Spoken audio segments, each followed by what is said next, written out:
वचक आमचं, जिथे तुम्ही तिथे आम्ही. नमस्कार, वचक आमच्या न्यूज मध्ये आपले स्वागत आहे. आपल्या शहरातील ताज्या घडामोडी पाहण्यासाठी वचक आमच्या न्यूजला लाईक करा, सबस्क्राइब करा. धन्यवाद. आज ये कुंभ है मेरे लिए, ये वो पवित्र भूमि है जिस भूमि को बाबा साहब के चरण लगे, जिस भूमि ने एक इतिहास रचा है. इस भूमि पर मेरा आना मेरे लिए यही कुंभ है और मेरे लिए यही अयोध्या है. क्योंकि जो लोग कुंभ और अयोध्या बेच रहे हैं, दुख है कि उनको अपना धर्म भी याद नहीं और धर्म भी समझता नहीं. सवाल है कि लोकतंत्र है, किसको लोकतंत्र कहेंगे हम? चंद लोग मशीनों के भरोसे चुनाव जीतते हैं, धांधलियां करके चुनाव जीतते हैं, धन का उपयोग करके चुनाव जीतते हैं, धर्म को बेच के चुनाव जीतते हैं और सत्ता में आने के बाद कहते हैं कि हमको लोगों ने चुना है. बाबा साहेब आंबेडकर ने संविधान सभा में जब 25 तारीख को अपना भाषण दिया, उस भाषण में उन्होंने कहा कि संविधान अच्छा बुरा नहीं होता, यह संविधान विश्व का बेहतरीन डॉक्यूमेंट है. लेकिन सवाल है कि किसके हाथों में जाएगा. बंदर के हाथ में उस्तरा लग गया तो वो सबको काटेगा और खुद को भी कटवा लेगा. उन्होंने कहा कि मुझे पता है कि जिस समाज में हम रह रहे हैं वहां व्यक्ति पूजा होती है, और जब व्यक्ति पूजा होने लगती है तो फिर सामंत पैदा होते हैं, और जब सामंत पैदा होते हैं, तानाशाह पैदा होते हैं, तो फिर यह संविधान रद्दी के टोकरे में जाता है. और फिर उनकी मन की बात ही संविधान होता है. और फिर जिस लिए संविधान इस देश के जनता ने अपने आप को अर्पित किया, वो उद्देश्य ही खत्म हो जाते हैं. जब लोग कहते हैं कि 2014 से आजादी मिली, तो घिन आती है, शर्म आती है अपने आप पे. जो हमारे पुरखों ने आजादी के लिए अपने आप की शहादत दी, ये लोग थूक रहे हैं उस शहादत पे और हम सुन रहे हैं. इसी नागपुर से आवाज उठी थी कि आजादी तो आज मिली जब राम जी का प्राण प्रतिष्ठा हुई. राम जी की प्राण प्रतिष्ठा होने के मायने यदि आजादी है, तो राम का नाम लेने वाले मैं तमाम उन लोगों को पूछता हूं, राम को समझे क्या आप? राम का नाम लेने के पहले राम को समझिए, राम को जानिए. क्योंकि राम ये पूजा की वस्तु नहीं, राम मंदिर के मूर्ति में नहीं, राम अपने जीवन में उतारने के लिए है. लेकिन आपने क्या किया? राम का धंधा बना दिया. जब राम को बेचोगे तो राम वहां होगा कहां? जिस देश में 85 करोड़ लोग या 81 करोड़ लोग, जो आंकड़ा प्रधानमंत्री बताते हैं, जिस देश की लोक संख्या का 70% रात को भूखा सोता है यदि सरकार ने अनाज नहीं दिया, 70% जनता जिस देश की सरकार के भीख पे जिंदा है, वहां का भगवान, वहां का राम कैसे पकवान खा सकता है? वो प्रसाद कैसा ग्रहण करेगा? यह सवाल है आज मेरा उन तमाम हिंदुओं को. मैं भी हिंदू हूं, लेकिन सवाल है हिंदुत्व कौन सा? कौन सा हिंदुत्व आप जबरन थोपे जा रहे हैं हम पे? ये राम के जुलूस में तलवारें नाचती है, ये राम है? अरे राम ने तो रावण पे भी जब चढ़ाई की तो युद्ध के पहले अंगद को भेजा, जा दूत बन के जा, शांति दूत बन के जा. समझा उस अहंकारी को, युद्ध ना कर, सीता को वापस कर. उस राम के अनुयायी राम जन्म के दिन तलवारें लेकर प्रदर्शन करते हैं, और इस देश में तलवारों का प्रदर्शन करते हुए, नाचते हुए, गंदी गंदी गालियां देते हुए जुलूस निकलते हैं, और सरकार उसको प्रोटेक्शन देती है, ऊपर से फूल बरसाती है. और मुस्लिम समाज के कुछ लोग मात्र वक्फ बिल पसंद नहीं इसलिए काली पट्टी बांध के नमाज पढ़ते हैं, तो उनको नोटिस इशू होते हैं और 2 लाख रुपए का सिक्योरिटी बॉन्ड भरना पड़ता है. आप ही के उत्तर प्रदेश में हुआ है चौहान साहब. क्या यह लोकतंत्र है? एक दलित सांसद कुछ बात ऐतिहासिक तथ्य रखता है पार्लियामेंट के पटल पर, और एक समाज के लोग उसके घर पे हमला बोलते हैं हजारों के तादाद में. पुलिस मूक दर्शक बनी रहती है. क्योंकि वहां ठाकुरों का राज है। जिस प्रदेश का मुख्यमंत्री यह कहता हो कि मैं ठाकुर हूं, मुझे गर्व है, प्रजातंत्र तो उसी दिन, लोकतंत्र तो उसी दिन मर गया। सामंतीशाही आई है, तानाशाही आई है। पहले तो हम कहते थे कि 2014 के बाद लोकतंत्र के मुखौटे में तानाशाह है। अब तो तानाशाह बदतमीजी से अपना शरीर दिखा रहा है और बदतमीजी से बोलता है, हां मैं तानाशाह हूं, तुमको जो करना सो कर लो। और हम ये सब ढूंढ रहे हैं। आज का दिन यदि सही मायने में, तो हम सबको इस महामानव के चरणों में माफी मांगनी चाहिए कि उन्होंने जो परिकल्पना की थी लोकतंत्र की, उन्होंने जिस संविधान की स्थापना की थी, आज वो संविधान पैरों के नीचे लगातार उसकी धज्जियां उड़ रही है। और हम लोग आज आंबेडकर जी को नमन कर रहे हैं। नमन नहीं, हमें माफी मांगनी चाहिए। बाबा साहब, मैं माफी मांगता हूं आपसे कि हम इतने नाकारा हो गए कि आपने दिया हुआ संविधान भी नहीं संभाल पाए और आपने दिया हुआ मतदान का अधिकार हमने बेच दिया और तानाशाहों को सत्ता दे दी। संविधान बदलने की बात करते हैं, ये संविधान बदलेंगे? आपके मुख्यमंत्री देवेंद्र फडणवीस चुनाव के बाद बोलते हैं कि विपक्ष झूठी अफवाह फैला रहे थे। कौन अफवाह फैला रहा था झूठी? कौन है हेगड़े? क्या भाजपा ने उसको पार्टी से बाहर निकाल दिया? कौन है लल्लन सिंह? क्या उसको पार्टी ने बाहर निकाल दिया? क्या समझता है ये इंसान इसके बाप का देश है कि चंद टुकड़ों पे पलने वाले ये लोग ये संविधान को गाली देंगे? संविधान पढ़ा भी है, संविधान के लिए सैकड़ों घंटे की चर्चा हुई। वो चर्चा का डिबेट जाके सुनिए, तब पता तो पड़ता है कि एक समुद्र मंथन है जिसमें से ये अमृत निकला था। ये एक दिन में रातों रात लिखा नहीं गया था, ये अथक मेहनत है कईयों की। और बाबा साहेब आंबेडकर ने कितने लोगों को झेला है, एक एक शब्द के लिए लड़े हैं, तब जाके संविधान की निर्मित हुई है। इन्हें संविधान से दुश्मनी क्यों है? जो सत्ता में है भारतीय जनता पार्टी, इसे संविधान की दुश्मनी, संविधान से क्रोध क्यों है इनको? क्योंकि संविधान आपको अधिकार देता है। संविधान आपको वो अधिकार देता है कि जो आप किसी को भी सवाल पूछ सकते हो। इन्हें सवाल पूछने वाले लोग नहीं चाहिए, इन्हें सिर्फ जय जयकार करने वाले लोग चाहिए। दुर्भाग्य है इस कैबिनेट का। मैंने वो भी कैबिनेट देखी, मैंने बीजेपी की भी वो कैबिनेट देखी अटल जी की, कि जिस कैबिनेट में सुषमा स्वराज यदि खड़ी होके किसी बिल पे बोलती तो कैबिनेट चुपचाप सुनती और अमेंडमेंट करती। एक कैबिनेट कौवालों की टोली हो गई है, दो गाते हैं बाकी सब ताली बजाते हैं। हाजी हम भी देखेंगे, हम भी देखेंगे। दुर्भाग्य है, कव्वाल इस देश को चला रहे हैं। किस बात का? मेरा आह्वान है बीजेपी के किसी भी प्रवक्ता को, किसी भी मंत्री को, आंकड़े सरकारी होंगे। चौहान साहब, आप तो पढ़ाते हैं लोगों को, आंकड़े इसी सरकार के होंगे। ये मुझे सिर्फ बता दे 2014 से 2025 तक क्या उपलब्धि है देश की। 370 क्या हुआ? 370 का क्या बोला गया था? 370 किस लिए? आतंक खत्म करने के लिए। आतंक खत्म हुआ? रोज अखबार में छपता है 3 आतंकवादी मर गए, 4 जवान शहीद हो गए। ये आईपीएल का स्कोर है क्या? नोटबंदी आएगी, आतंक खत्म हो जाएगा, ब्लैक काला पैसा आएगा।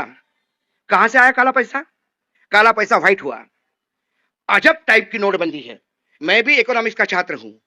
डिमोनेटाइजेशन उसको कहते हैं कि बड़े नोट रद्द करके छोटे नोटों के भरोसे चले ताकि काला पैसा बाहर आए। ये कौन सा डिमोनेटाइजेशन है भाई? छोटे बड़े नोट खत्म करो और उससे भी बड़ा नोट ले आओ। मतलब 1000 के 5 लाख रुपए देने के लिए 5 बंडल चाहिए, ये 2000 में 2 ही बंडलों में काम करवा रहे हैं। भ्रष्टाचार खत्म हो जाएगा काला पैसा आने के बाद। उसके बाद तुरंत चुनाव हुआ, चुनाव में इलेक्शन कमीशन ने पहले ही चुनाव में नोटबंदी के बाद जो आया 110 करोड़ रुपए कैश पकड़ा। कहां से आया पैसा? ये कहां गया? इस सरकार की एक आदत है, जब इनको सवाल पूछो तो दूसरी कहानी बताना शुरू करते हैं, और फिर कुछ नहीं हुआ तो जवाहरलाल नेहरू और इमरजेंसी तो ही आपातकाल आपने किया। अब उसमें भी खत्म नहीं हुआ तो औरंगजेब आने लगे, बाबर आने लगे, अब तो ये समुद्र मंथन पे भी जाने लगे, ब्रह्म की उत्पत्ति भी बताने लगे। क्योंकि जिनके पास वर्तमान में कुछ बताने के लिए नहीं होता, जिसके पास भविष्य का प्लान नहीं होता, वो हमेशा अतीत के भरोसे रहता है। अरे अतीत तो सिखाता है आपको, अतीत पूजने का होता है, अतीत बताने का नहीं होता। आपका क्या है? आपने 2014 के बाद क्या हो करके लाया, ये बताएं देश को। 2014 के बाद देश में बढ़ा है तो 205 लाख करोड़ का कर्जा, 54 लाख से 205 लाख करोड़ का कर्जा। मोदी जी ने एक बात कही, आप में से हर एक को लखपति बना दिया, हर एक के ऊपर 1.25 लाख कर्जा है, सब आप लखपति हो गए। आपको भिखारी बना दिया 5 किलो अनाज पे, किसानों को भिखारी बना दिया 6000 रुपए साल पे, महिलाओं को भिखारी बना दिया 1500 रुपए पे। क्यों चाहिए? इस देश की महिला इतने कर्तृत्वहीन है कि तुम 1500 रुपए दोगे? क्यों चाहिए 1500 रुपए? उन्हें इस लायक बनाओ कि वो तुम्हें 1500 रुपए दे। लेकिन उस लायक बनाने के लिए तुम में कुछ औकात होनी चाहिए। सुबह से शाम तक ऑटो रिक्शा सरकार चलाते हैं, तेरे 2%, मेरे 2%, तेरे 2%, 6% हो गए, और 2% दिल्ली वाले के, ऑटो चलाने वाले के, क्योंकि सरकार तो दिल्ली से चल रही है। लोकतंत्र कहां है? कौन सा लोकतंत्र? शिक्षा को लेकर सबसे पहले यदि मैं नमन करता हूं, आज मैं पढ़ लिखा पाया हूं तो इस इंसान की वजह से, आज मैं यहां खड़ा होकर बोल रहा हूं तो इस इंसान के वजह से, और आप सुन रहे हैं तो इस इंसान की वजह से। आज महाराष्ट्र सरकार में आपको पता नहीं होगा, सारे के सारे सरकारी स्कूल आउटसोर्सिंग कर दिए हैं। जो सरकार बच्चों को पढ़ा भी नहीं सकती, ऐसे नाकरा सरकार के हम जय जयकार करते, यह हमारा दुर्भाग्य है, यह हमारी नपुंसकता है कि जो हम इनको झेल रहे हैं। और ये सब करते हुए हम नमन करते हैं। किस मुंह से हम फूल चढ़ाते हैं? क्या हम उस लायक है कि इस महामानव के चरणों में फूल भी चढ़ाएं? मत बनाइए जयंतियां, मत चढ़ाइए फूल। आंबेडकर जी का सपना साकार करने का प्रयास भी करोगे तो बाबा साहब ऊपर से हंस के लगेगा कि नहीं, जिंदा है, अभी जिंदा कौम है इस देश में, सब मरे नहीं है। 65 करोड़ लोगों ने डुबकी लगाई। हमने कहा भाई रेलवे कहती है 5 करोड़ लोगों को लेके गए, अब 65 में से 5 तो 60 करोड़ लोग रोड से आए होंगे। अब एक महीने में 60 करोड़ लोग लगातार गाड़ियों से भी आओगे तो वो गाड़ियां बांग्लादेश क्रॉस करके जापान तक जाएगी। कौन सा गणित इस बाबा के पास है? 65 करोड़ लोग। डिपार्टमेंट कहता है पानी गंदा है, ये कहते हैं पानी अच्छा है। तो जरा योगी आदित्यनाथ रोज वही पानी से नहाए और वही पानी पिए। आपको काहे बिस्लेरी लगती है भैया? पियो गंगा का पानी। जो गंगा में डुबकी नहीं लगाएगा वो धर्मद्रोही है, ये बाबा बोलता है। वो जो पर्ची निकालता है, ये कुपड़ों की जमात है, गोबर भरा हुआ है दिमाग में। हमने नहीं डुबकी लगाई तो हम धर्मद्रोही हो गए। अरे धर्म की व्याख्या तू ही कर, चल तू ही बता धर्म क्या है। और सबसे दुख वाली बात है कि जो गरीब आस्था के नाम पे वहां गए, इनके भुलावे में गए, इनके विज्ञापन में गए, भारी तादाद में मौतें हुई है। और जब मरे तो ये कहते कि अरे गंगा किनारे मरे, मोक्ष मिल गया। अरे भाई, ये जो जितने भी मोक्ष बोलने वाले साधु संत है, पिठेश्वर है, अरे इनकी मेरी रिक्वेस्ट है, तुम भी मोक्ष के लिए तड़प रहे हो, हमको बोलो, हम हमारे पैरों के नीचे मोक्ष देते हैं। बताओ कौन सा गंगा का किनारा चाहिए? शर्म नहीं आती? बच्चे मर गए, मरने के बाद 8 घंटे तक इस मुख्यमंत्री को मालूम नहीं लोग मर गए। लोग लाशें ढो रहे थे और एक गुलाब पुष्प फेंक रहे थे हेलीकॉप्टर से। प्रधानमंत्री ने ट्वीट करके बोला मरने वालों के साथ मेरी संवेदना। तब इन्होंने कहा कि हाँ कुछ लोग मरे हैं, 30 लोग मरे हैं, और 30 का लिस्ट अभी तक नहीं आई। 25 लाख रुपए मुआवजा बोला, एक को नहीं मिला, और 15,000 से ज्यादा लोग मिसिंग है, रिकॉर्ड में हैं। आज कुंभ होके 1 महीना हो गया, कोई किसी का पता नहीं। बोलते गंगा में बह गए होंगे। वहां के कुछ अधिकारियों ने जो मुझे बताया कि लाशें कैसे डिस्पोज हो गई, रोंगटे खड़े हो जाते हैं। ये धर्म के नाम पे बेचते हुए लोग जब देखता हूं मैं, भगवा पहन के, रावण ने भी भगवा पहन के सीता का हरण किया था, और ये भगवा पहन के लोकतंत्र का हरण कर रहे हैं। ऐसे रावण को जगह दिखाने की जरूरत है कि हम इनको चुनाव जीतते देते रहे, और ये लगातार 5 साल के लिए कुंडली, नाग जैसी कुंडली बना के इस प्रजातंत्र और लोकतंत्र को लगातार डसते हैं। इसलिए मैं कहता हूं, जब लोग कहते हैं कि लोकतंत्र, तो मैं हंसता हूं। कहां है लोकतंत्र? बोलने पे पाबंदी है। मनु शर्मा एक बहुत बड़े साहित्यिक हो गए हैं। आपातकाल के जमाने उन्होंने कुछ पंक्तियां लिखी थी और फिर उनको अंडरग्राउंड होना पड़ा था। शोर मत मचाइए, चुपचाप बगल से गुजर जाइए, यहां मत देखिए कि यहां क्या हो रहा है। शोर मत मचाइए, चुपचाप बगल से गुजर जाइए, ये हम मत देखिए कि यहां क्या हो रहा है। ये अस्पताल का इमरजेंसी वार्ड है, यहां प्रजातंत्र सो रहा है। आज भी प्रजातंत्र सो रहा है। संविधान है कहां? कौन सा संविधान? राम जन्मभूमि का ट्रस्ट बनता है, ध्यान से सुनिएगा। उस ट्रस्ट के रूल में यह लिखा है कि वहां का कलेक्टर पदेन मेंबर होगा, एक्स ऑफिसियो। यदि वो हिंदू धर्म से नहीं होगा तो उसके नीचे वाला अधिकारी मेंबर होगा। यदि नीचे वाला भी हिंदू नहीं होगा तो उसके नीचे वाला हिंदू होगा। राम जन्मभूमि पर हिंदू ही होना चाहिए, ठीक है, आपकी इच्छा। फिर वक्फ बोर्ड पे आपको हिंदू क्यों चाहिए? और उससे भी ज्यादा बुद्ध गया में जो संघर्ष चल रहा है, वो बुद्ध की भूमि है। वहां एक कमिटी है, वहां आधे मेंबर हिंदू क्यों चाहिए, किस लिए चाहिए? वह आंदोलन चल रहा है, इनके कान पे जू नहीं रेंगती। विरोधी पक्ष नेता है मध्य प्रदेश में, वो एक मंदिर में जाता है तो बीजेपी के नेता उस मंदिर को गंगा जल से धोते हैं, बोले पवित्र हो गया। मैं तो आह्वान करता हूं कि जो भी नेता आता है यहां पे दीक्षा भूमि पर श्रद्धांजलि देने, उसके बाद फिर से एक बार धोना चाहिए इसको, क्योंकि ये आंबेडकर जी को बेचते हैं, ये हमारे बाप को बेचते हैं। अधिकार इनको किसने दिया? आंबेडकर चाहिए तो समग्र ले लीजिए, टुकड़ों में आंबेडकर नहीं मिलता। आंबेडकर जी चाहिए तो वो आंबेडकर भी ले लीजिए जो बोलता है मैं ब्रह्मा विष्णु महेश को नहीं मानूंगा, मैं किसी भगवान के अवतार को नहीं मानूंगा। और वो आंबेडकर चाहिए कि आपको ये पूछो पहले, ये कोई बकरा नहीं है कि दो नली और गुर्दा दे दे, ये बाप है हम पूरे देश का। टुकड़ों में नहीं बटेगा, समग्र चाहिए, लेकिन इसको साथ में रखने की औकात भी चाहिए। आंबेडकर नाम को संभलने की ताकत चाहिए। ये लोग ये व्यापारी हैं, इसलिए ये बेचने का प्रयास करते हैं और कुछ लोग खरीद लेते हैं। ये दुर्भाग्य है। ये अपने भगवानों को नहीं छोड़ते तो ये आंबेडकर जी को कहां से छोड़ेंगे? इसीलिए मैं कहता हूं कि क्या अधिकार है आपको, क्यों आए आप, किस बात से श्रद्धांजलि देने आए आंबेडकर जी को? इसलिए कि आंबेडकर जी को मानने वाला बहुत बड़ा वर्ग है इस देश में, इसलिए कि चुनाव में उनका मत चाहिए आपको। कोई भी नेता भाषण में शुरू करता है फुले शाहू आंबेडकरांची भूमी आणि महाराष्ट्रात शेवटच्या माणसापर्यंत। अरे काय बोलतो रे बाबा, ये क्यों बोल रहा है तू, क्यों ले रहा है इन महापुरुषों के नाम? शाहू समझता है? तुम्हें आंबेडकर समझ में आए? कभी ज्योतिबा फुले समझ में आए? इस देश में एक सिस्टमैटिक षड्यंत्र चल रहा है, हमें उससे सावध होने की बात है। आंबेडकर जी को दलितों के नाम थोप के आंबेडकर जी की महानता कम करने का एक षड्यंत्र है। आंबेडकर जी दलितों के नहीं, वो मानवता के पुजारी थे, हम सबके बाप थे, चाहे तुम आंबेडकरवादी हो या ना हो। उसने आपको जो ताकत दी है वो विश्व में किसी के पास नहीं। एक बार ओबामा आए थे अमेरिका से, मनमोहन सिंह प्रधानमंत्री थे, तो ओबामा जी ने उनको एक किताब दी। अब भाई मनमोहन सिंह और ओबामा होंगे तो किताब ही देंगे ना, दोनों पढ़े लिखे हैं। अब अमेरिका से कोई आएगा तो वो अनपढ़ है और यहां कुपढ़ है, तो ये किताब तो दी नहीं जाती, शॉल वॉल दी जाती है। तो ये दोनों जब किताब दी तो उन्होंने अपने पेन से कुछ लिखा और किताब दी। सीताराम येचुरी खड़े थे, सीताराम येचुरी ने कहा, किताब ली मनमोहन जी के हाथ से, उसमें लिखा था from the oldest democracy to the biggest democracy.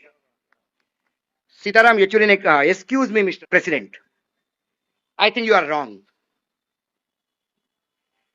It is not only the largest democracy, it is also the oldest democracy. तो बोला हाउ कम, या ऐसा कैसा? बोला हमारे देश में महिलाओं को जब अधिकार मिला मतदान का, उससे 12 साल बाद अमेरिका ने दिया, तो ओल्डेस्ट डेमोक्रेसी हम हैं। Don't define democracy according to you what you think so. और उन्होंने कहा कि yes I correct myself. ये क्यों हुआ? हम सबसे पुरानी लोकतंत्र क्यों बने? हम सबसे बड़ा लोकतंत्र क्यों बने? लेकिन जो डर था बाबा साहब को, उस डर को हम साकार होने दे रहे हैं। हमारा दायित्व था कि बाबा साहब ने जो डर उनके मन में था, हमको सामने आके कहना था कि बाबा साहब आपने हमारे लिए इतना किया, हम क्या आपके लिए इतना नहीं कर सकते? कि जो आपको डर है वो हम होने नहीं देंगे। लेकिन दुर्भाग्य है अब वही हो रहा है। यहां पे सब कुछ मोदी है। विश्व में ऐसा इकोनॉमिस्ट नहीं पैदा हुआ जो बाबा साहब की बराबरी आज भी कर ले। इनका दुर्भाग्य, इनके पास कोई महापुरुष है ही नहीं। अब इनको उधार का सिंदूर चाहिए, और उधार के सिंदूर के लिए पटेल साहब हमारे, पटेल साहब ने संघ पे बयान लगाया था, वो पटेल साहब इनके प्रिय हो गए। महात्मा गांधी हमारे, महात्मा गांधी की हत्या किसने की सारी दुनिया जानती है। फिर अब महात्मा गांधी हमारे, भगत सिंह हमारे, भगत सिंह घोर लेफ्टिस्ट थे, उनका कोई लेना देना नहीं था। आज भगत सिंह जिंदा होते तो इन्हीं पे बम फेंकते, फिर से एक बार पार्लियामेंट में बम फेंकते। लेकिन भगत सिंह अब इनके हो गए, ज्योतिबा फुले इनके हो गए, शाहू महाराज इनके हो गए, जो बड़े लोग हैं इनके हो गए, क्योंकि इनके पास अपना कुछ नहीं है। ये वो नागोबा है जो चींटियों के बिल में जाके बैठते हैं, आप बनाओ मैं आके बैठूंगा। इनकी ना अपनी विरासत है, ना इनकी अपनी सरकारें हैं। या तो चुनाव में सरकार जीतते हैं, नहीं तो फिर खरीद के, डरा के, धमका के सरकार बना लेते हैं और बोलता है कि हमारे इतने राज्यों में सरकारें हैं। अरे बाबा, मैंने कहा कि एक बार मेरे पास सीबीआई, इनकम टैक्स और ईडी सिर्फ 1 महीने के लिए दे दो, मेरे घर के आंगन में पूरी कैबिनेट लग जाएगी, सब लोग हाथ बन के खड़े होंगे ऐसे, वानखड़ी जी आप ही बताओ क्या करना है। सबके रेले हैं, फाइलें निकालने में टाइम नहीं लगता। लेकिन यह हमारा दुर्भाग्य है कि हमारे नेता भी भ्रष्ट है दोनों तरफ से। जो लोग चुनाव में किए हुए वादों को चुनावी जुमले बोलते हैं, वो इस लोकतंत्र का यदि हिस्सा है तो फिर लोकतंत्र कहां है। बाबा ने एक हमको ऐसा अधिकार दिया है, राइट टू एक्सप्रेस, बोलने का अधिकार, उस अधिकार का पूरा उपयोग करेंगे। मैंने बोला बस स्टैंड पे जाऊंगा, जैसे ही बस भर गई, बस के अंदर चढ़ूंगा, कंडक्टर को बोलूंगा भैया 2 मिनट दे दे मुझे। मैं अशोक वानखड़े बोलेंगे बोलिए बोलिए, बैठ जा माता जी पीछे बैठ जा, भैया 2 मिनट बच्चे को संभाल जरा। हाँ, मैं अशोक वानखड़े। कल संसद में एक बिल पेश हो गया, ये बिल हमारे लिए कितना नाकारा है, 3 पॉइंट में समझा देता हूं, समझ जाओ तो थोड़ा दिमाग में ले जाना, 3-4 मिनट में बोलना, धन्यवाद, उतर के दूसरे बस में चढ़ना। मैंने बोला 20 में 50 बसें करूंगा तो कम से कम 2000 लोगों के तक तो संदेश जाएगा। संवादहीनता तो इनका बाप भी नहीं रोक सकता, क्योंकि संवाद का अधिकार हमारे बाप ने दिया है। ये लेने वाले कौन है, और ये बोलते रहेंगे। और जब हमारे पीछे कुछ है नहीं तो डर किस बात का। लोग कहते हैं अरे आपको डर नहीं लगता, मतलब किससे। अरे मैंने बोला जिसका जो दुनिया को डराता है उससे बड़ा डरपोक कोई नहीं होता।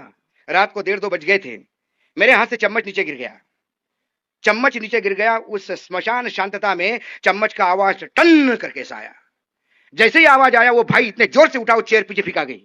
मुझे समझ में नहीं आया क्या हो गया। वो बाकी सब लोग इधर उधर देखने लगे, क्या हुआ क्या हुआ, कौन आया कौन आया। मैंने क्या हुआ, चम्मच गिर गया नीचे। अरे यार चम्मच गिराते हो यार तुम। बोला कैसा, मुझे लगा कि अटैक हो गया। जिसके नाम से लोग डरते हैं वो चम्मच से डरता है। तो आप इन लोगों से मत डरिए, ईडी सीबीआई इनकम टैक्स से मत डरिए ना, इनसे बड़े डरपोक लोग नहीं है कोई। इनकी जब प्रायोरिटी होती है तो अमेरिकन सरकार होती है, भारत सरकार नहीं। अमेरिका के सामने नतमस्तक होकर आते हैं और यहां आके हम पे गुर्राते हैं, शर्म आती है। गली के वो कुत्तों जैसी स्थिति हो गई है कि कार चलती सी भूखता है और कार रोकने के बाद भागता है। बहुत संक्रमण का काल है, ग्रहण लग चुका है लोकतंत्र को, इस ग्रहण को दूर करना होगा। आप लोगों ने सुना, आयोजकों ने मुझे बुलाया, इसके लिए धन्यवाद। यदि मेरी बात किसी को कड़वी लगी होगी तो गाली खाने के लिए मैं खड़ा हूं, और यदि अच्छी लगी होगी तो आयोजकों को धन्यवाद कीजिएगा। और यदि थोड़ा बहुत जोश आप में बचा होगा तो मेरे साथ नारे लगाएगा, जय भीम, जय भीम।